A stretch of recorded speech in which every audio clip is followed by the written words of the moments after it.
ఎలా నిందిస్తారు? అల్లు అర్జున్ వెనకేసుకొచ్చిన పవన్ కళ్యాణ్ ఈ particular situation మటుకు ఇట్ ఇస్ తప్పు స్టాఫ్ చెప్పున్నారు. ఆయన ఆలోచన ఎక్కడ కూర్చొని సినిమా చూస్తున్నారు తెలియలేదు.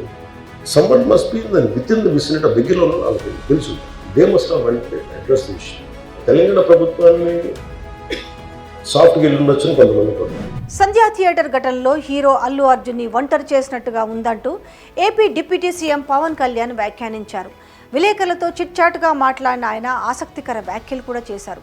ఘటన తర్వాత హీరో కాకపోతే నిర్మాతలు కానీ యూనిట్ నుంచి ఎవరో ఒకరు బాధిత కుటుంబం దగ్గరికి వెళ్ళి ఉండాల్సిందంటూ అభిప్రాయపడ్డారు. ఈ వ్యవహారం గోటితో పోయేదాన్ని గొడ్డల వరకు తెచ్చినట్టుందంటూ వ్యాఖ్యానించారు.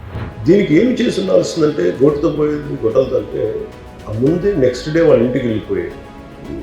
హీరోకి కూడా తెలియకన్నా, అల్లు గారు కూడా తెలియక ఇంకా ఎవరన్నా వెళ్ళి ప్రొడక్షన్ ప్రొడ్యూసర్స్ వెళ్ళి మీ బాధలో మేము ఉన్నామని చెప్పున్నాను సార్. థియేటర్ వద్ద అల్లు అర్జున్ అభిమానులకు అభివాదం చేయడంలో తప్పు లేదన్నారు. అలా చేయకపోతేనే తప్పు పడతారంటూ ఆయన చెప్పుకొచ్చారు. కొంతకాలంగా పవన్ కళ్యాణ్ అల్లు అర్జున్ మధ్య విభేదాలున్నాయంటూ సాగిన ప్రచార నేపథ్యంలో తాజాగా పవన్ చేసిన వ్యాఖ్యలు ఆసక్తికరంగా మారుతున్నాయి. సంధ్యా థియేటర్ బాధిత కుటుంబానికి సారీ చెప్పి ఉండాల్సిందంటూ పవన్ మాట్లాడారు. కానీ నిజానికి బాధిత రేవతి కుటుంబానికి డిసెంబర్ 5వ తేదీ నుంచే అల్లు అర్జున్ సిబ్బంది అండగా నిలిచారు. ఆ విషయాన్ని ఆమె భర్త కూడా మీడియా ముందు ప్రస్తావించారు. సెకండ్ డే నుంచి నాకు వాళ్ళది ఏంటంటే రెస్పాండ్ ఉంది. వాళ్ళ మేనేజర్స్ వాళ్ళందరూ పని చేస్తారు. ఇంతకుముందు చెప్పాను కదా, వాళ్ళందరూ సపోర్ట్ నాకు సెకండ్ డే నుంచే వచ్చింది. కేసులు పోలీసులు ఈ విషయంలో తలదూర్చక ముందే అల్లు అర్జున్ తరపున తొలి విడతగా 10 లక్షలు సాయంగా అందించారు. శ్రీతేజ్ ఆసుపత్రి ఖర్చు అల్లు అర్జున్ అందించేలా హామీ ఇచ్చారు. ఆ కుర్రాడి ఆరోగ్య పరిస్థితిని ఎప్పటికప్పుడు పర్యవేక్షిస్తున్నారు. అదే సమయంలో అల్లు అర్జున్ అరెస్టు విషయాన్ని బాధిత కుటుంబం తప్పుపట్టింది. తాము కేసు వెనక్కి తీసుకుంటామని తొలినాడే వెల్లడించింది. దాంతో విషయం అల్లు అర్జున్ క్షమాపణ చెప్పకపోవడం కాదని తేలిపోయింది.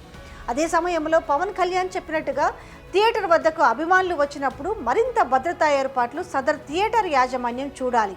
కానీ ఘటనకు బాధ్యుడిగా అల్లు అర్జున్ నిందించే ప్రయత్నం కొందరు చేస్తున్నట్లు కనిపిస్తుంది. అభిమానులకు చెయ్యి ఊపడం కూడా సీఎం రేవంత్ రెడ్డి తప్పుపట్టారు.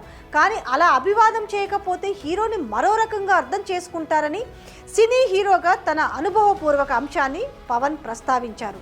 సినిమా అన్నది టీం వర్క్ కాబట్టి ఏదైనా ఘటన జరిగినప్పుడు ఏ ఒక్కరిని నిందించడం సరికాదన్నట్టుగా పవన్ కళ్యాణ్ అభిప్రాయపడ్డారు. తద్వారా ఈ కేసులో హీరోని బద్నాం చేయడం తగదంటూ తేల్చేశారు. అల్లు అర్జున్ని ఒక్కడే దోషిగా చిత్రీకరించే ధోరణి కూడా ఆయన తప్పుపట్టారు. మొత్తం అల్లు అర్జున్ పవన్ కళ్యాణ్ విషయంలో సాగుతున్న చర్చకు తాజా కామెంట్స్కు చెక్ పెట్టేందుకు తోడ్పడలే కనిపిస్తున్నాయి. అల్లు అర్జున్ మీద కురిపెట్టిన వాళ్ళకి చాలా మందికి నిరాశ కలిగిస్తాయనడంలో నిస్సందేహం లేదు.